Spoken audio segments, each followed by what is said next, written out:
1987's video violence when running is not enough. Shot on Shideo, maybe one of the most famous shot on Shideo horror movies of the 80s, to use a Keckler terminology. It's pretty shoddy, as in SHODDY. I intrepidly viewed this over the course of 5 days and 5 meals or so. It's not like I gave it my undivided attention and sat down. You'd be really bored out of your mind. I seriously lost a few IQ points viewing this. 1987, the year I was born. Like I was saying, got to be one of the most noteworthy shot on video ones. The reason why it probably gets remembered only is because it's one of the few that was shot in a video store. I actually don't know how many other ones were shot in a video store or have scenes with the video store. If you know of any others, mention it to me. I love to soak in the old school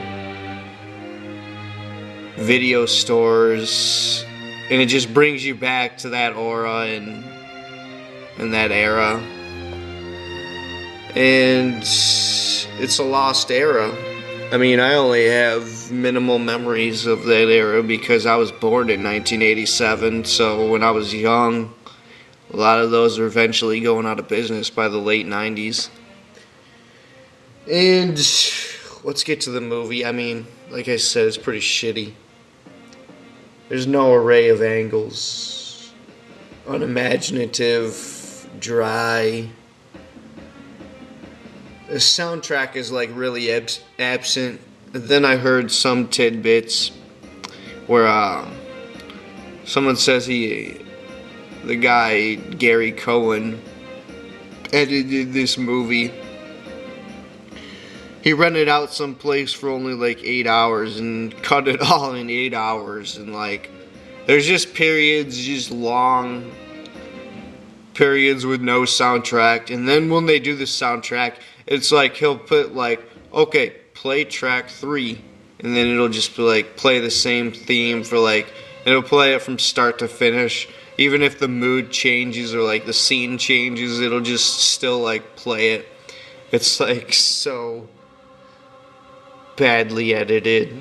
And like I said, he basically filmed this with a bunch of his friends. The acting is so amateur. And I just said, so from this point forward, I'll be seen as an imbecile from most of the viewers. Let's talk about the shot more. You know, inside the video store, he just films the counter.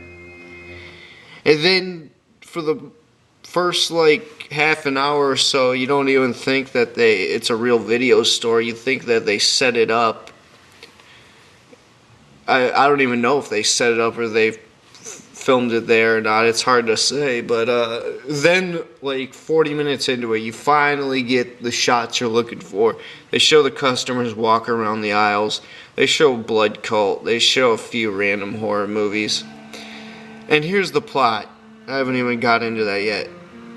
Everyone pretty much knows it by now. This business owner, they open up a video store in this new Civic, and the local community are gore whores, and this guy had a personal experience with it.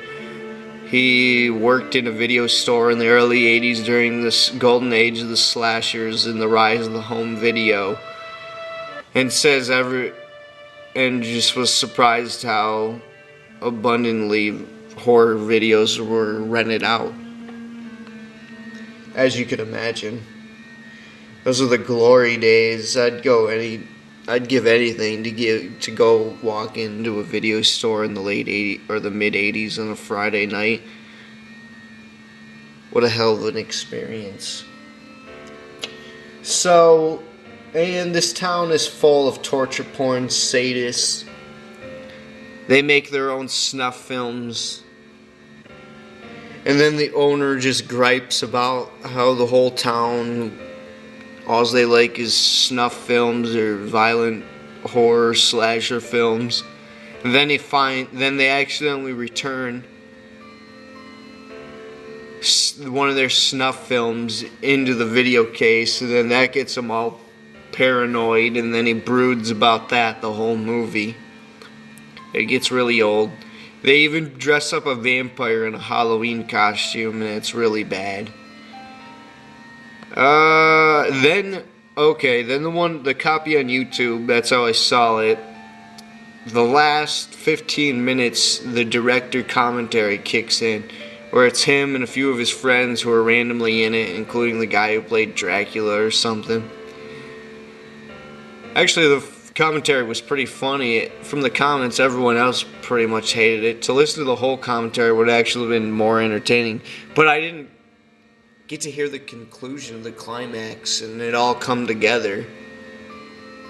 I mean, the violence that they show in the snuff films is minimal, and it's just a whole bunch of babble and like chaos.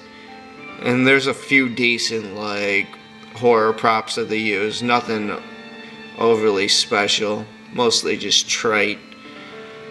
And what else can I say about this? That's pretty much all my thoughts on it. I give it a D+ at best. It's really bad. I mean, I thought I'd like it more with all the shots, but like I said, you don't get that many shots of the store. It's just like a downtown Main Street in small town USA, you know, everyone has seen plenty of those. Nowadays, if you drive by downtown Main Street of any random Midwestern town, half the shops downtown will be closed out or owned by one guy who stores motorcycles in them or something.